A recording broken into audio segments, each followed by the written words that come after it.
Hello and welcome to Speaking Spirit, where we talk about all things spiritual. Your host, John Moore, is a shamanic practitioner and spiritual teacher. And now, here's John. Hey, everybody. I have a very special episode of this podcast today. I'm very excited. I don't have a lot of guests on this show. I guess because I like hearing myself talk. I don't know. But I'm very pleased to have a guest today, and I don't want to delay at all. So I'm gonna introduce her, and you'll pardon me if I'm reading a little bit her bio because she's got a lot going on, and I'm gonna try not to get anything wrong. My guest today is Susie Beiler, and she is a certified holistic health practitioner and a foundation of the Creation Temple, and I love that name, an online library supporting light workers in their spiritual path. Susie is a living example of the balanced divine feminine masculine, also love that, working with deeply sensitive empaths to tap into their divine power, master their energy, and live their soul mission.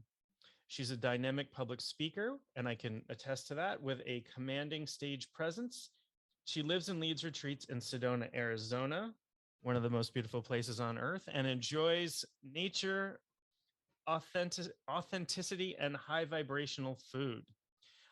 You can find her website, and I will link to it underneath this as well, is www.susiebeiler.com, SUSIEBEILER.com, and www.creationtemple.com, and that's three W's.sedonarebirthingretreats.com. And we're also going to talk about something very exciting coming up. Well, if you're listening to this in the end of May or June, something very exciting that's coming up in June. But welcome, Susie. Thank you so much for being my guest today. Thank you so much for having me, John. This is so much fun to be here. Did I do well with your introduction? I realize I editorialized a little bit, but You did awesome. And I'll just make one correction, but don't feel bad. Don't feel bad because most people get it wrong. It's the pronunciation of my last name, which is Beiler. Beiler. Oh my gosh. Yes. Terrible. That's my worst sin. But thank you for correcting me, because I really, really don't like to pronounce people's name incorrectly. Like that's a super important thing to me. So thank you for that correction. I appreciate it. I would hate to think that I was repeatedly calling you the wrong thing. And no worries. And people do it all the time. So like I said, don't feel bad about it. It's hard. I mean, I guess I was, fortunate, unfortunate. My name is really common. I mean, my last name's like one of the 16th most common names in the US or something like that. Really? John, yeah, and John is super, super common. So nobody ever mispronounces my name. But that's cool. So I'll get into, we're going to talk about the Soul Power Summit in a little bit, and that's a project that I'm involved with. So very excited about that. And I was just checking out the page with a list of guests. So there's or I don't know if you call them guests, but the speakers, the whole list of speakers, and there's a whole bunch of people there. My co-collaborators. Co-collaborators. Yeah. So lots of exciting topics, and all sort of centered around soul work. And that's what I really want to talk to you about today, because that is my, I don't know, that's my thing, I guess. That's your jam. Yeah, that's my jam. I do, I work as a shamanic practitioner, and, I do healing sessions with people, and I work with students, walking them through the, sometimes in the beginning through the basics of shamanism, but then I really, really like to get into the deep soul stuff. And I absolutely love that. So I'm going to put you on the spot just a hair, because awesome. I'm going to ask you the same question that you asked me when we recorded the my chat for the Soul Power Summit, which is coming up soon. how do you describe soul? What's your definition of soul? Yeah, that's a big question. So I'll do my best. From my human understanding and experience, uh, I describe soul as that truest, most whole part of ourselves. Mm-hmm. And I understand that, sometimes we do need soul healing. But the way Prime Creator, and this is the energy that I channel for those of you who don't know my work, the way Prime Creator describes soul is that there's a core that is always whole. There's a core that can't be touched. So even if we have soul wounding, it's more at the outer layers. It's not at that core. So we have this amazing resource for our human existence and our human experience. We have this amazing resource to call upon to help us make decisions, to help us get clear about things, to help us understand why we're here on this planet, our purpose, our mission.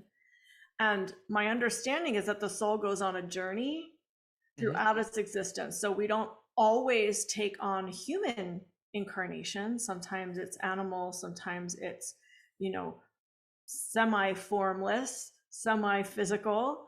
Mm-hmm. And during all of our travels, we gather information, we gather wisdom, we go through learnings and lessons in other realms and realities, and our soul remembers all of that. Our soul hosts and holds all of that, if you will.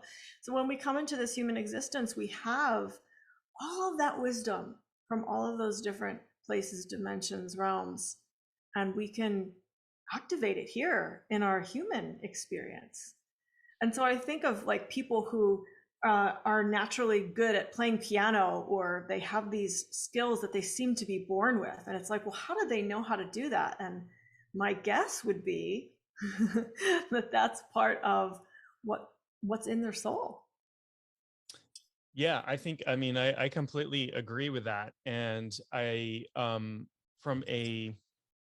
from one shamanic perspective, I guess, and one of my personal interests, I don't talk a whole lot about it, but one of my personal interests is looking at Norse spirituality, particularly Old Norse shamanism, which can be a little tough to unpack because most of it is written about in very metaphorical language and the things that are written down. I mean, there are people who have unbroken family traditions going back 1,000 years or something, but there is this concept in so the Norse, along with in Kabbalah and in the Egyptians, and probably lots of other people, have a concept of multi-part soul, right?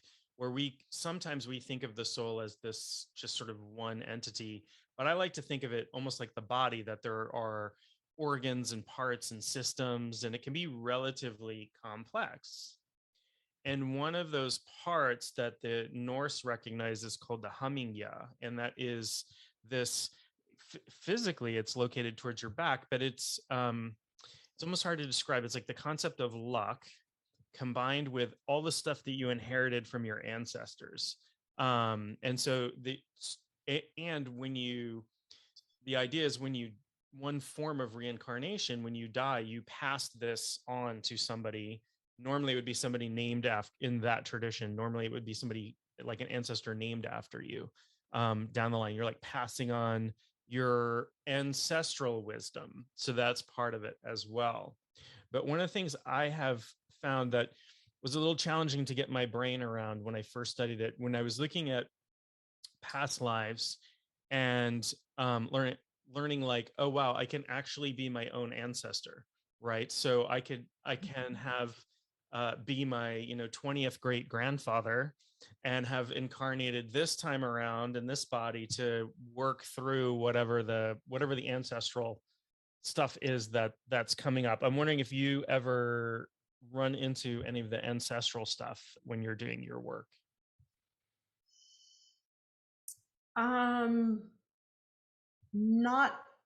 Not so much that I'm aware of. Mm-hmm. I can certainly grasp the idea of that as a possibility. Mm-hmm.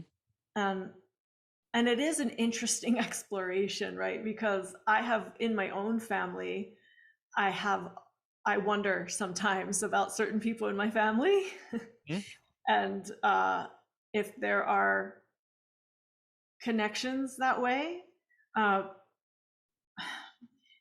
it's fascinating. And then you sort of get into deeper inquiries about, well, could part of their soul have reincarnated with this soul, or Yeah, it can be pretty mind-boggling. Yeah, for sure. And then there's I did a class once on parallel life healing, which is something that I do, but that's sort of really mind twisty, that there are other versions of ourselves running around in oh yeah, split realities. Almost every time we make a decision, we're kind of splitting off the tree of causation. So there's yeah. potentially infinite versions of ourselves running around out there. And do you think that those infinite versions all have the same soul, or they all have different souls? I don't know, to be honest. I don't know how to describe it. I think, in my take from it, we and I think I'm kind of describing the same thing that you were describing, but maybe using different language. And I find that tends to be true, that people Yeah, are really kind of talking about the same stuff, but have different language to describe it. sure. So we all come from source, right? Some people call that God or the universe or the creator or the grand architect, or, words are limited. Words are Right. very limited to describe what source is. So source is this singularity that has no. I describe it as like, if you could think of an endless light that has no center and no circumference. It is everywhere and everything and across all universes. And so then like, if you to imagine this infinite bright white light that you stuck a prism in front of, that split off into all of these little beams of light, different colored beams. Um, those little beams are like us. We're all kind of thinking of ourselves as these individual beings, but if we trace our root back, we're all coming from the same source. If you were to remove that prism, then we would all just be source again. But and this is not possible, but if you were to shut off source, we wouldn't exist. Like, we would all cease to exist, because we are source. We're just flavors. We're just prisms of light. And that's sort of my take on that. So part of us is part of it is I see it as everything's connected to everything. And it's very difficult to sort of differentiate. Is a parallel life kind of the same? What are we sharing between parallel lives? Well, we're sharing source, at least, and there must be something we're sharing if this is a version of me on the other side. But to know what that is, when I see it in Journey, it almost looks like a person. You remember the movie The Matrix, when they had like the green characters running down the screen when people would go into the Matrix? Yeah. It looks a little bit like that to me, but it's like the shape of the person, but like, colors and lights, and and then when you merge the person with this, when you do this parallel life healing, this merging, the person just gets really, really bright, gets really brighter. It would be cool, That's though, if I could merge with, say, the version of me that became fluent in French, and then all of a sudden start speaking French. Like, I would love that. I call that integrating our soul aspects. Hmm. So we can put parallel lives, parallel universes into that understanding where one soul, we're multidimensional, we interface with many realms and realities, we're multifaceted as a soul. And so those multifaceted, those facets could be parallel lives or parallel universes, right? So when we integrate our soul aspects, that means that we're taking all those different facets of our soul, whether shadow or light, and we're integrating them to heal, to expand, to evolve. Yeah, for sure. And I'm glad you mentioned shadow, and because shadow work is a really important part of what I do as well. And so, one of the, I guess, synonyms for the shadow is the exile, right? It's the part of ourselves we kick out. We're like, I don't want to look at you because my parents told me that's not okay, or I somehow from society told me that part is undesirable, or, I feel like I'm spiritually evolved and shouldn't feel anger anymore, or, whatever it is, Yeah. I've decided Yeah. I'm going to shoot this part away from me. Yeah. But that's not any less a part of you than the stuff we try to turn towards, the stuff we try to embrace. And I think when I do shadow work with people, it's amazing how much power gets released within people because they've been, first of all, spending a lot of effort to push this part of themselves down, but also now they're integrating a part of themselves. They're pulling something in, and it was something they didn't want to look at before. But And that's more power when it's integrated. Yeah, absolutely. Absolutely. And, I think, so I had this fear. This was my fear when I first started doing shadow work for myself with my teachers, and was that, okay, let's say there's this part of me that, I don't know. I mean, there isn't, but let's say there's this part of me that wants to be a serial killer.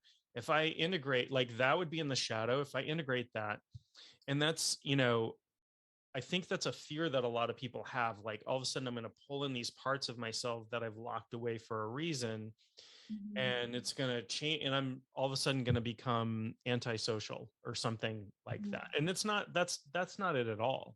That's not what happened. Yeah, that's not what happens at all. Right. Right. It's the holding that stuff down that's the unhealthy part. Exactly. Yeah, when you integrate a part of yourself, whether it's shadow or light, there is more power. There is, it goes back to that core. There's a core of our being, and a shadow is just a little piece Right. of who we are or who we were. And so when you integrate that, you're just becoming more whole. That's all that's happening. You're not going to turn into that which you fear. And I also see with the light, with people, we also suppress the light. So as much as we suppress the shadow, sometimes we suppress the light. We have just as great a fear of the light sometimes because of how powerful it is, or because of how illuminating it is. If you integrate an aspect of your light, suddenly you're more illuminated and it shines light on your shadow. So it's this interesting polarity dance that we do. It is. And you're absolutely right. Like, some people, it's like the fear of success that some people have. There's also Sure. fear of, and it sounds almost counterintuitive. Why would I be afraid of being successful, or why would I be afraid of being of approaching my light, or really embodying that? And, there's lots of reasons for that. One is that as human beings, we're very homeostatic. We try to stay, even our bodies try to stay in the same place all the time. Like, we only operate within a very limited temperature range. We only operate within a very limited pH range in our bloodstream. And anything outside of that, we get sick, or worse. And so sometimes change is scary. But I promise you, if you do shadow or light work, you won't get sick or die. That's not, we're all going to die someday, but that's not what's going to be happen. from doing shadow work. No, no, it will not. If it was, I would be dead by now. Trust me. I've been doing lots of that, lots and lots of that stuff for years. I also want to touch, because you mentioned your bio. Well, you mentioned a lot of things that I'm extremely interested in, and stuff that I've talked about quite a lot as well. And you talk about being a living example of embodying the divine feminine and the divine masculine. And this is a really, really important topic to me for a lot of reasons. One, because we've been living in a patriarchy for, several thousand years, and that hasn't served anybody extremely well. But I also think people have kind of a twisted idea of masculinity and femininity that has nothing to do with the divine masculine and feminine, and that causes Sure. a lot of problems in our world. So I would love to hear, in your words, how you would describe the divine masculine and the divine feminine, what balancing those kind of looks like. For me, the divine masculine is focused, driven, motivated, grounded. For me, the divine feminine is very receptive, warm, soft, receiving. I said that already. That's because that's what she is. And there's a very, this is more divine mother, but there's a very like unconditional love that comes from the divine feminine as well. And not that the divine masculine can't be that, but and not that any of these are exclusive to either one. Sure. Yeah. But it's just that there tends to be more of that nature. So as I've been developing the Soul Power Symposium, I've been using my divine masculine to get stuff done. You know, there are a lot of action items on my list that need to happen and get done. And then I've been using my divine feminine to receive the right speakers and collaborators, to receive the participants that are going to be consuming the content. And so there's this dance of, you know, making it happen, getting it done, and allowing it to happen, and allowing it to be what it's meant to be, allowing it to be its own creation. Yeah. And feminine, the allowing. Yeah, I was going to say that is a very feminine concept to me. And when I started out in my practice, I think I came from a very, obviously I'm male, I identify as male, and I thought I always had to be doing something, right? I always had to be like, when I'm working with a client, I've got to be in there. And one of the things I found is just sitting back and holding space for people, holding non-judgmental space, which is very divine feminine. Yeah. Like that is less so is more. healing. That is so unbelievably healing. And it seems like, well, you're not doing anything. You know, kind of, but it's a not doing in a very special way, in a very soul empowering way. And it's not, the masculine wants to rescue, right? And if I rescue somebody, I'm sort of disempowering them. I'm saying like, you need to be rescued. But I can step back and offer help and offer support without rescuing. Yeah. But really, if I can hold space, if I can embrace the feminine aspect, then people will self-empower, they'll heal, and just being witnessed is incredibly, incredibly powerful. I was shocked to discover that myself. But it really, really is. It really is a beautiful thing, and to hold that in. And I love the way that you describe that as being a dance, right? Mm-hmm. Because I don't know that I've described it that way before, but that makes complete sense to me. That even in my work, even if it's one-on-one working with a client, or if I'm teaching a class, there is this real balance in, okay, now is the time for me to be active and do something. And now is the time for me to sit back and create a nurturing environment for this person to be able to grow in. And since I've been really consciously doing that, it's been quite eye-opening. So Yeah. yeah. I love this whole dance, this whole idea of how they can work together. You know, there's a time for everything. There's a time to move forward. There's a time to pull back. There's a time to make things happen. There's a time to allow things to happen. And I've really gotten deeply in tune with those polarities. When is it? I don't always get it right, but you know, when do I pull back and allow? When do I step forward and take an action? I grew up very much in my masculine energy, so I'm very familiar with my masculine and how he operates. I'm not sure how to say that. I'm very familiar with what that looks like, and for me, misusing that has led to burnout, adrenal fatigue, had Yeah. chronic fatigue syndrome. It has led to taking too much action and spinning my wheels and burning the candle at both ends. And it's like, well, when does the universe get a chance to step in and deliver if I'm always spinning? Right. Right. So I had to learn what and who my feminine is and how to relax into her and how to allow her to take charge, which she doesn't take charge, she allows. I want to touch a little bit because you mentioned adrenal fatigue, which is something I went through as well, and you mentioned chronic fatigue, and I know that's part of your story and how you came into doing what you do. And I mean, if you don't mind talking about that a little bit, how you came into doing this very high level soul. I hate to use the word levels, like there's this, but No. it's very Limitations of human powerful. language. Yeah. I always language trips me up all the time.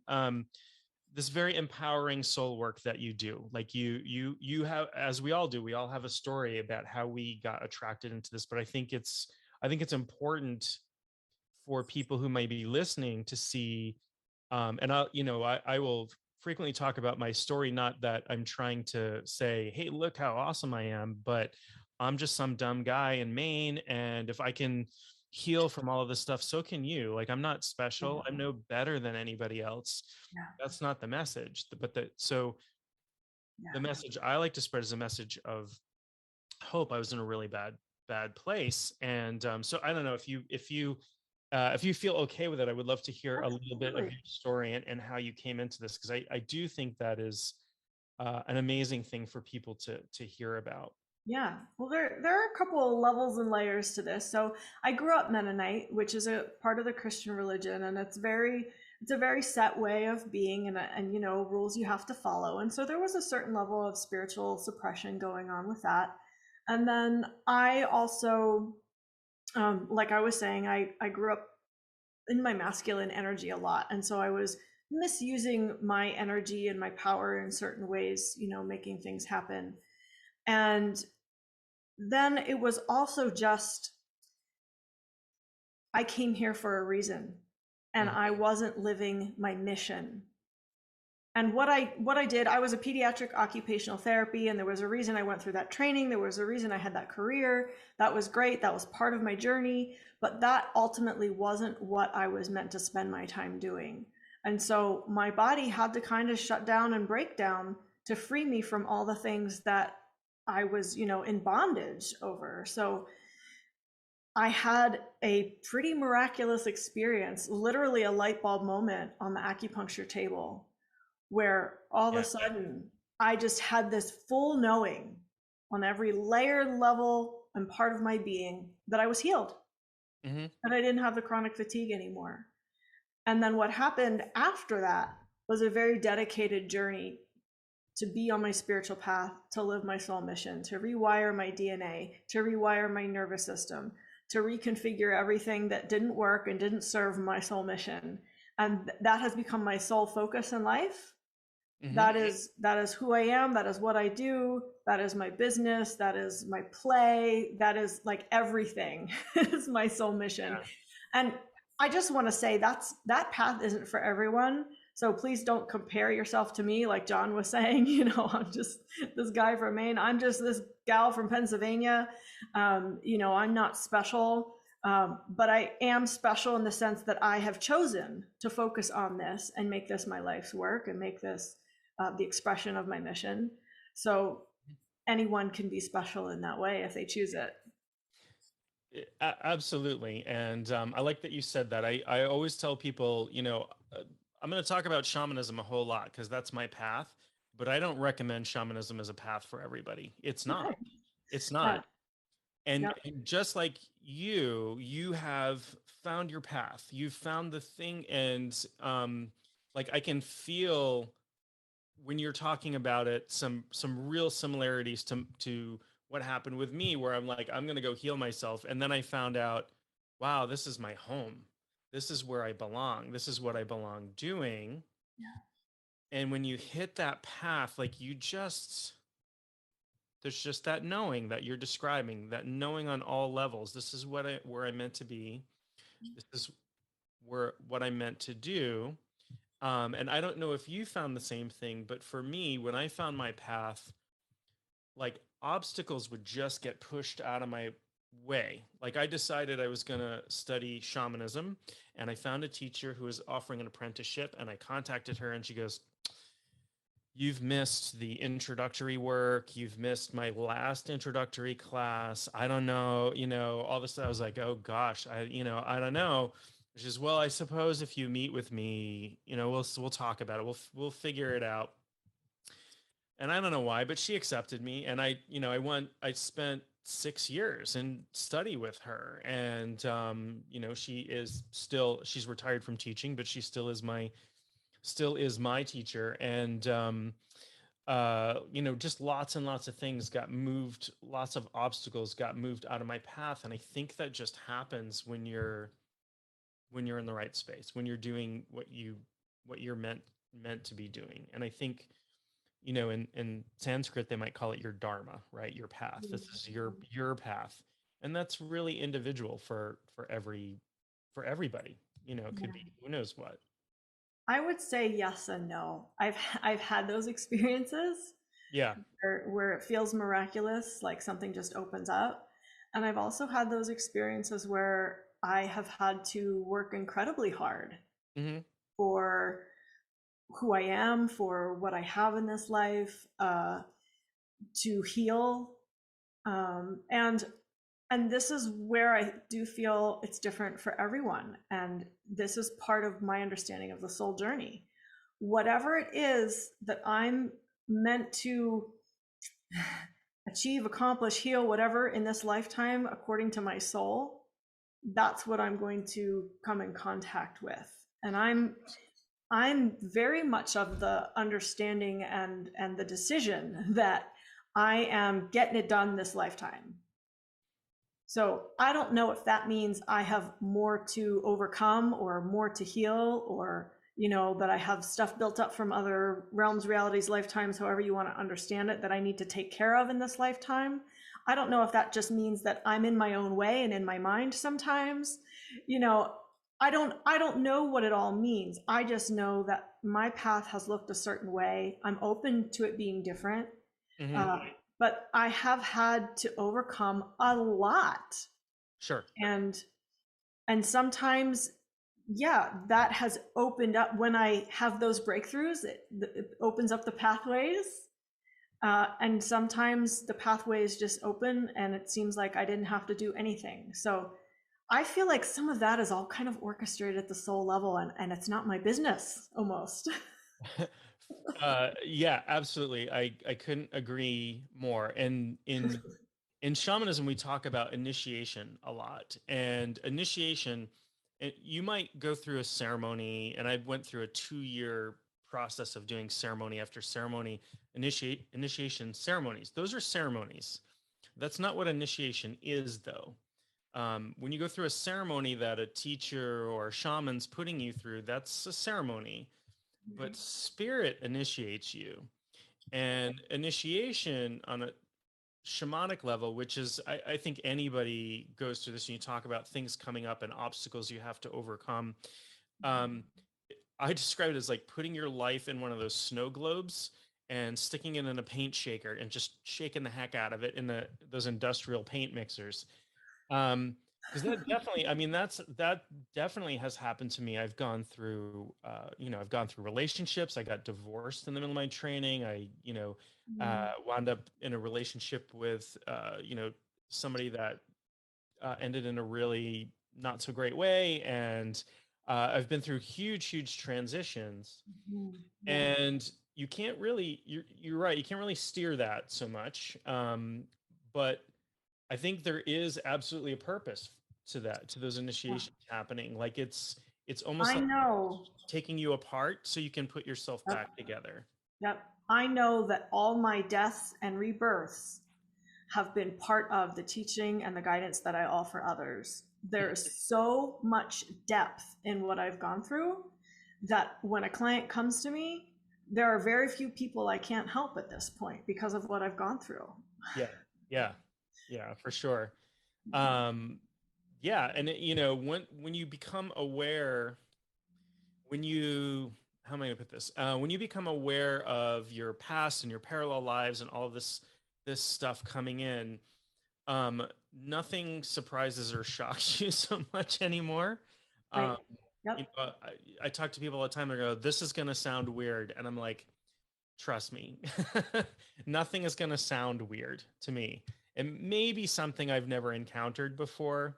That's unlikely, but nothing you tell me, I'm going to go, wow, that is so out there. I can't even conceive of that. Yep. Nothing's going to shock me at that level at this point." Yeah. I understand. Yeah, it's funny when, not funny, but clients will come and they'll be scared to share something, and I'm like, listen, this is a safe space. Yeah. Kind of seen it all. Like, you're addicted to porn, okay, no big deal. Right. Like, just all these things that people are so embarrassed or ashamed of, and it's like, let's just put it into the light. We'll take care of it. It's no big deal. Right. Right. Yeah. But it's challenging because people are used to modalities where they are judged for what they do. Like, Sure. the medical model um, can be, and there are lots of great physicians out there. And I've had, in my shamanic training, I've had doctors and dentists and therapists and psychologists. I've had people, and I love that. I love to see that. I love to see people doing integrative things. I like to point this out. A giant hawk just flew through the back of my yard. So while we're chatting here, always a really good sign. Yes. Um, but yeah, I mean, but yeah, I have people come to me with all kinds of stuff, and I'm like, I'm never going to judge you. And, and if during the session something comes up, like you want to cry, you want to scream, you want to call me names, do it. Whatever, pull it up. It wants to come out. Once it comes out, you're going to feel better. It's the holding that stuff down. Again, it's that pushing that stuff into the shadow, because it's not okay for me to feel angry, or it's not okay for me to feel sad, or it's not okay for me to admit to somebody that I take recreational drugs, or am addicted to porn, or whatever it is that people are doing. First of all, you're not alone. There are, millions of other people out there with the same things going on for them. And second of all, who am I to judge anybody? You know, um, I'm not. Like, I'm here to show up as I'm sure you are. I'm here to show up in love, and love is non-judgmental. It's it just is. It just holds you. It is complete in acceptance, and that is healing for so many people. That in itself, even if I did nothing else but just let people talk to me in a non-judgmental way, it's like talk therapy. The research shows that something like 85 to 90% of the benefit of talk therapy is just the relationship with the therapist. Like, the technique doesn't matter that much in talk therapy. You could be doing anything as long as they're letting you talk and not judging you. And isn't that amazing? Isn't that amazing how we're built Yeah. um, to heal that way? Yeah, just to hold, like you were saying earlier, to hold space for somebody. Most of us in this life don't have the experience of truly having someone hold space for us. So that in and of itself is deeply healing. It's profound. Yeah, yeah, it really is. And I have been blessed to have many practitioners as friends who have I can if I feel like I need some work, I have lots of people I can go to. um but I've had that experience, and it's hard to describe how beautiful it is from the other side, but it's beautiful from this side as well. Like, I feel amazing when I can do that for somebody, when I see somebody getting a benefit from that. I don't want to do anything else. Like, this is it. This is part of the reason why this is my path. It's Yeah. there is no there is no high like that I have ever experienced. There's nothing there's nothing quite like it. And it's a little bit, I'm sure you find the same way. It's hard to describe almost. It's deeply fulfilling to be able to hold a non-judgmental space for someone. And I will say my work with channeling the prime creator energy has really boosted my ability to do that, has really taught me a lot, because when I first started bringing through the energy, I was like, wow, there's no judgment here. And I have tended in my past to be very judgmental.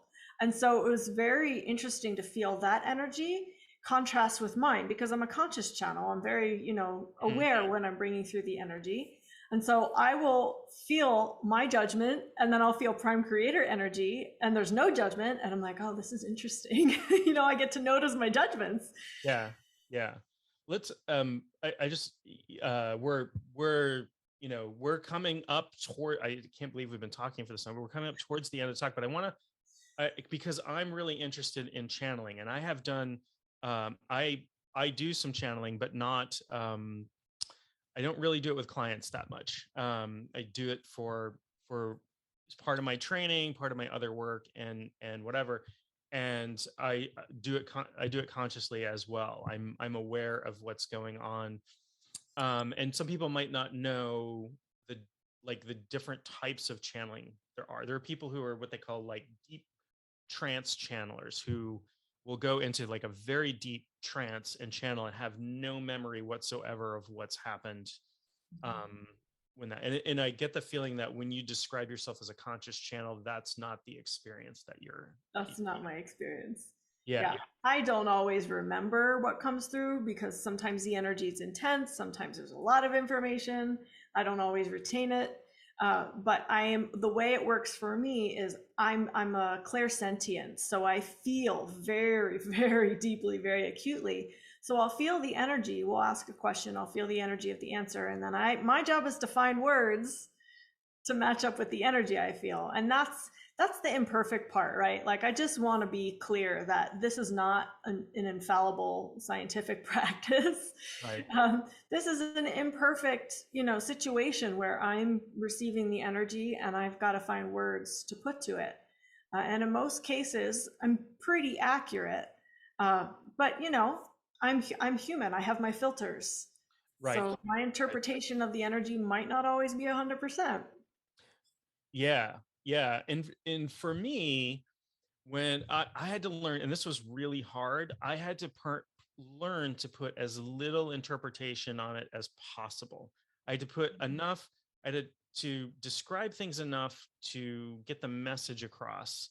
But the more I tried to describe and interpret, and this could mean this and this could mean that, then I'm like, I'm just putting my own stuff on top of that, right? I'm just, this may or may not true. So I learned to trust and sort of surrender kind of early on and go, I'm just going to tell you what happened. I'm just going to give it to you. And it may or may not mean anything to you. And 99% of the time, people are like, whoa, I don't know how you knew that. I'm like, I don't know how I knew that either. And I probably didn't know that. Somebody else knew that and just gave me the information. I don't want to take credit for anything. I'm just a mouthpiece at this point. Right. I'm just the messenger. Right. So if it's accurate, thank them. You can thank me for not trying to interpret it using my very limited human brain. Yeah.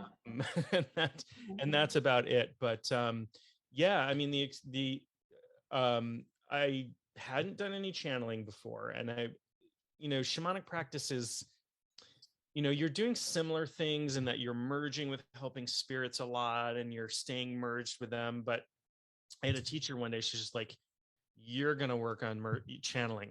You are going to channel. And I was like, I don't know if I can do this. And it turned out to be just a really, really incredible experience.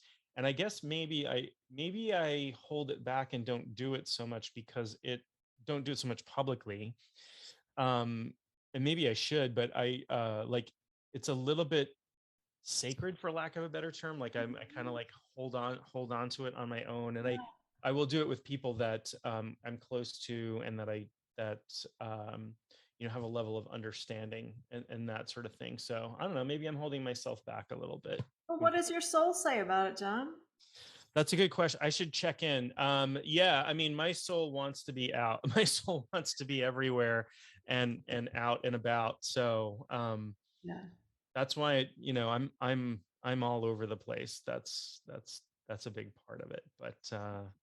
But yeah, I mean, I should do some more of that. But I do think that there are a lot of people maybe who channel wisdom, maybe not directly, maybe they're not trance channeling or that sort of thing, but there are a lot of people who get messages from spirit. Stuff comes through and like, I don't know where I got this from, or I don't know where I got this from. And I know lots of people who are sort of unconscious, clairsentient people. Just like, I don't know why, but I feel like I have to go do this right Yeah. now. And my mom is one of those people where years and years ago when I was in college, my aunt passed away all of a sudden in the middle of the night, brain aneurysm. So it was like she wasn't sick. There was nothing expected. It was really weird. And she was declared brain dead at like 4:25 in the morning. And at that exact moment, my mom shot straight up in bed, looked at the clock, looked at my stepfather and said, "Something's happened. I'm going downstairs to sit by the phone." And went down and sat by the phone until a couple hours later, somebody called her to tell her what had happened. But yeah, Wow. so I could never get away with anything as a kid. my mom always knew my mom always knew I was up to no good. Right. Well, moms know anyway, but then if they're clairsentient on top of it all. Oh, that's And I want to say that we are all channels. yes. We all bring through information, wisdom, fluff, crap, whatever. We all bring stuff through. And it's important that we make a choice about what we're going to bring through. Yeah. That's really important. And when I really learned that lesson hardcore, when I started channeling, several months into it, I started having all these beings wanting to use my voice to speak. And I was like, no, you're not the right frequency. Or, I really had to set a boundary with the light realm and say, this is the energy I'm bringing through, nothing else. So yeah. we are all channels, whether we, bring through spirit or something else. We're all channels, and we need to make a choice and set boundaries about what we will bring through these vessels. That is a really good point. And one of the things I talk about with people who are studying with me, for example, is that once you start to do this work, you light up, right? Like you're lit up. And we exist, as you said, on all of these different realms and planes simultaneously, but we may not be really lit up. And there are lots of beings who's just sort of like, oh, that's just another person, whatever. And then you're like a neon light all of a sudden in the middle of the desert, and lots of beings are going to be attracted because they're like, oh, here's somebody I can communicate with or communicate through. And it's not necessarily that they are quote unquote evil beings, but they're just, it's like picking up hitchhikers. You don't necessarily want to just open yourself up to every being out there. You do want to have those boundaries. So I think that's a really good point to make with people. I've worked with and met a lot of people who sort of blew their doors wide open, usually through the use of entheogens or hallucinogenic drugs, take everything under the sun, and then they come in and I can see beings just flying like bugs flying around their head, and their eyes don't focus. And I've seen people who are seeing things like in the physical world, but not looking at them, just like reaching over and grab it, because they're not looking through their own eyes at that point. They've picked up hitchhikers. And you start to lose that boundary between what's you and, because, all of a sudden I have I have this second sight ability. Well, that's cool if it's yours. It's cool if it's your second sight. Right. I'm going to transition because this is why the Soul Power Symposium is so important. Yeah, let's talk about that. Yeah. We're really teaching people how to get in touch with their essence, their soul. I have a practice that I do with activating the soul essence. And that's going to be something that's part of the Soul Power Symposium for the entire 13 days. People will have access to that video to work with the material of activating their soul essence and cultivating the soul essence so that we're filling ourselves with us, not other things, not other beings. Right. That's really important. Fill up. That's great. And for those, we've touched on it a little bit, but the Soul Power Symposium is this 13-day event that's happening at the kind of the search. The solstice. Oh, the solstice, June 21st. Yeah, that. Yep. Gosh, I don't know why I didn't put that together in my head. June 21st. There are what 12. There are 11 presenters plus myself. Okay. Yeah. So 11 presenters. I happen to be one of them. So Yay! if you enjoy my podcast, I will definitely include links to all of Susie's stuff, but there will also be links to that. And where that is particularly time sensitive. I mean, I apologize if you're listening to this 2 years from when we're putting it out there. But if you're hearing this in the beginning of June, and I say this because of myself, this is what I do. I'm like, I see something like, oh, that's really cool, I want to do that. I'm going to register for that tomorrow. Like, don't do that, because you're going to go, where was that link again? You know, whatever. Just click on the link and go register for that. You will not regret it. I am going to tune in to all of these different teachers, and I think our chat was really cool as well. Sure.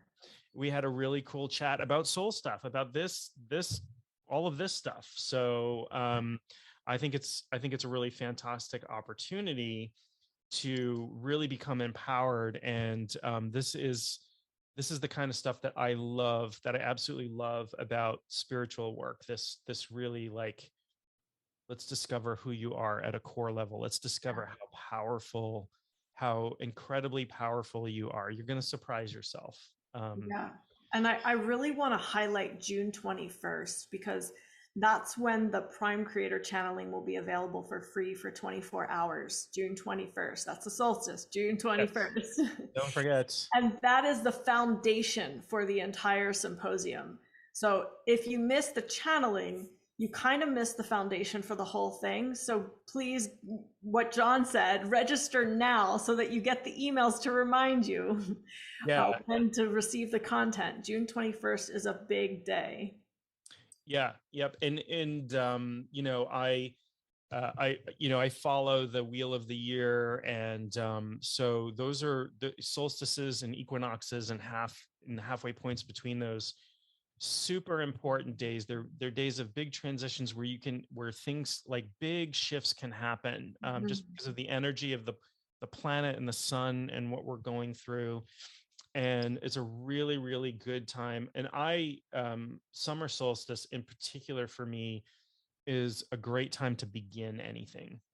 I don't know if other people find that, but it's a really good place to start. Where winter solstice for me is I'm almost going into hibernation by that point. I'm celebrating all the hard work that I've done, but I'm almost ready to go into hibernation. But June 21st, I am ready to hit the ground running and work on whatever it is I'm working on. So definitely get registered for that. Well, we've been talking for just about an hour. It doesn't seem like that. I could, I'm sure, talk to you for a lot longer, and I would love to have you on again sometime. But I want to thank you for coming on, and I also want to give you a chance if there's any sort of last messages or anything you want to talk about before we go. Yeah, I'll just invite everyone to put a hand over their belly, over their solar plexus, and just take a nice deep breath. And just feel yourself grounded in your body. And I just invite you to set an intention now for what you want in your life, for your soul mission, for your life purpose. If there's something that you need in order to move forward in your life purpose, if there's something that you desire that would make executing your life mission easier for you, just ask for that now as you breathe. It is done. It is done. It is done. Thank you.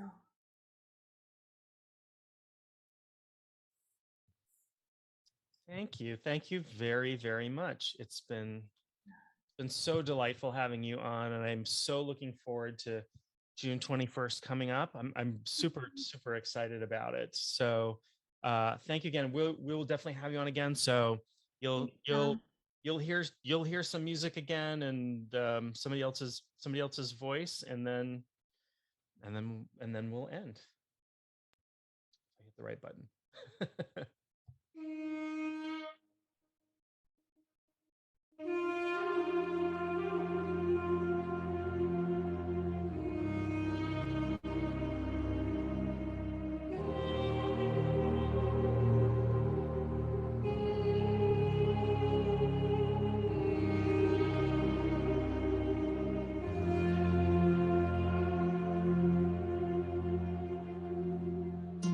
You have been listening to Speaking Spirit with your host, John Moore.